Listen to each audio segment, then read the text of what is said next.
नमस्कार दोस्तों। आज हम लोग डिस्कवरी ऑफ इंडिया में बुद्ध की कहानी नामक टॉपिक का अध्ययन करेंगे। तो डिस्कवरी ऑफ इंडिया, जिसके लेखक जवाहरलाल नेहरू हैं, उसमें टॉपिक है बुद्ध की कहानी, भगवान बुद्ध की कहानी, गौतम बुद्ध की कहानी। बुद्ध की कहानी ने मुझे शुरू बचपन में ही आकर्षित किया था। जवाहरलाल नेहरू का कहना है कि बुद्ध की कहानी ने उन्हें बचपन से ही आकर्षित किया था।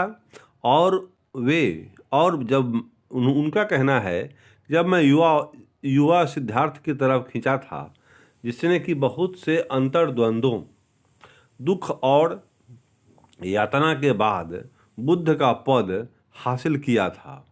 युवा सिद्धार्थ, जो गौतम बुद्ध का पहला नाम था, वो बहुत सारे अंतर्द्वंद्वों, दुखों और यातना के बाद बुद्ध का पद उन्होंने हासिल किया है। सिद्धार्थ नाम का राजकुमार अंत में भगवान बुद्ध बना। एडविन आर्नल्ड की किताब लाइट ऑफ एशिया मेरी एक प्रिय पुस्तक बन गई। बाद में जब मैंने अपने सूबे में बहुत से दौरे किए, तब मैं बुद्ध की कथा से ताल्लुक़ रखने वाली बहुत सी जगहों पर अपने यात्रा मार्ग से हटकर भी जाना पसंद करता था। इनमें से ज़्यादातर मुकाम या तो मेरे ही सूबे में हैं या उसके नज़दीक हैं। यहीं बुद्ध का जन्म हुआ। वो जगह नेपाल की सरहद पर है। यहीं वह घूमते फिरते रहे। यहीं गया में, बिहार में उन्होंने बोधि वृक्ष के नीचे बैठकर ज्ञान हासिल किया। यही उन्होंने अपना पहला उपदेश दिया। यहीं वह मरे। जब मैं उन देशों में गया जहाँ की बौद्ध धर्म अब भी एक जीता जागता और ख़ास धर्म है, तब मैंने जाकर मंदिरों और मठों को देखा और भिक्षुओं को और आम लोगों से मिला। भिक्षुओं, बौद्ध धर्म में सन्यासियों को भिक्षु कहते हैं। और यह जानने की कोशिश की कि बौद्ध धर्म ने जनता के लिए क्या किया, उसने उन पर क्या असर डाला, किस तरह की छाप उनके दिमागों और चेहरों पर छोड़ी, और मौजूदा ज़िंदगी की उन पर क्या प्रतिक्रिया हुई। बहुत कुछ ऐसा था जिसे मैंने नहीं पसंद किया। बौद्ध धर्म के बुद्धिवादी नैतिक सिद्धांतों पर इतना कूड़ा करकट जमा हो गया है कि इतने कर्मकांड, इतने विधि विधान और बुद्ध की शिक्षा के बावजूद इतने आधि भौतिक सिद्धांत और जादू टोने तक इकट्ठा हो गए हैं कि क्या कहा जाए। और बुद्ध के सतर्क कर देने पर भी उन्हें ईश्वर माना गया है और उनकी बड़ी बड़ी मूर्तियां बनाई गई हैं, जिन्हें कि मैंने मंदिरों में और जगहों में अपने सिर की ऊंचाई से ऊपर स्थापित देखा है। उस वक्त मैंने मन में सोचा है कि वह इन्हें देखते तो क्या कहते, क्योंकि वो भगवान बुद्ध स्वयं अपने उपदेशों में मूर्ति पूजा का विरोध करते थे और उनके शिष्यों ने खुद उनकी ही मूर्तियां बना डाली। तो उनके शिष्यों ने किस हद तक उनके सिद्धांत को समझा, यह तो सोचने की बात है। बहुत से भिक्षु अनपढ़ लोग हैं, बल्कि घमंडी हैं, क्योंकि वह यह चाहते हैं कि उनके सामने माथा झुकाया जाए। अगर उनके सामने नहीं तो उनके भेष के सामने। हर एक देश में धर्म के ऊपर कौमी खासियतों की छाप पड़ी हुई थी और इसने उनके जुदा जुदा रीति रिवाजों और रहन सहन के बामुजिब रूप बना रखा था। यह सब स्वाभाविक ही था और शायद एक लाजिमी विकास था। लेकिन मैंने बहुत कुछ ऐसा भी देखा जिसे कि मैंने पसंद किया। कुछ मठों में और उनसे लगे हुए विद्यालयों में ध्यान और शांति से अध्ययन करने का वातावरण था।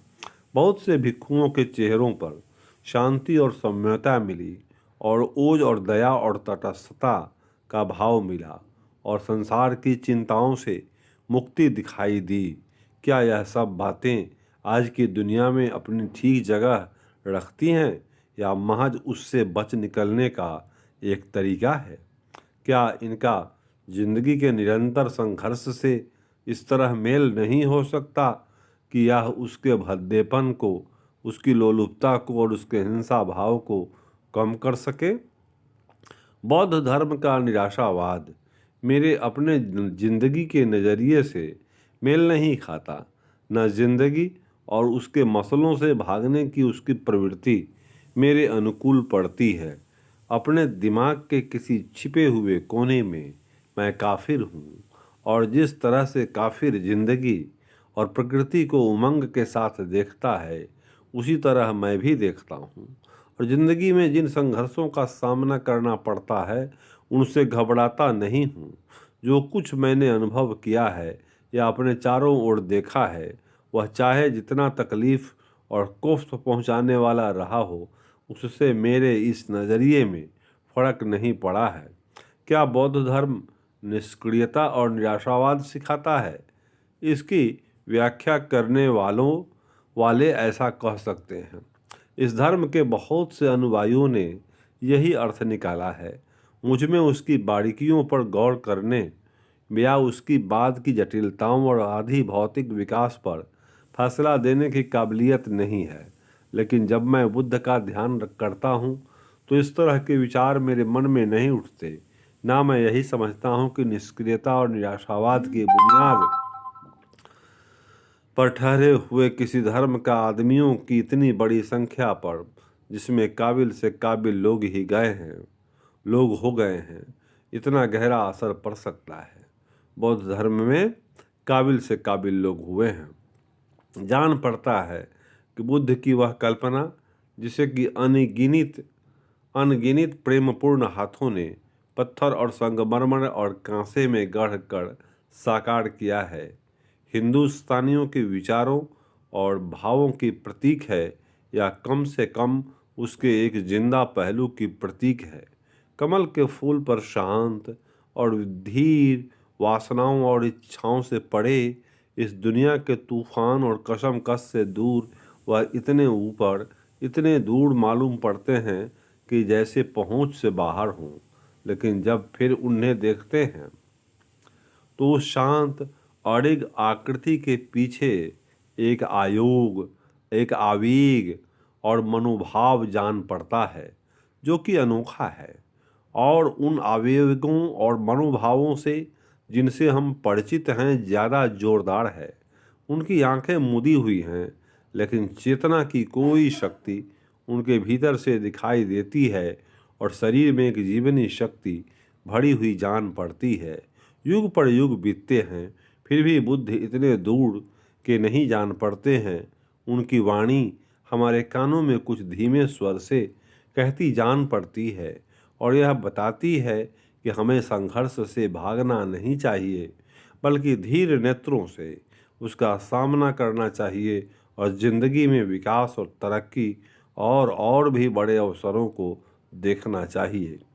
सदा की तरह आज भी व्यक्तित्व का असर है, और जिस आदमी ने इंसान के विचारों पर अपनी वह छाप डाली हो, जो कि बुद्ध ने डाली, जिसमें कि आज भी हम उनकी कल्पना में कोई जीती जागती थर्राहट पैदा करने वाली चीज़ पाते हैं, वह आदमी बड़ा ही अद्भुत आदमी रहा होगा।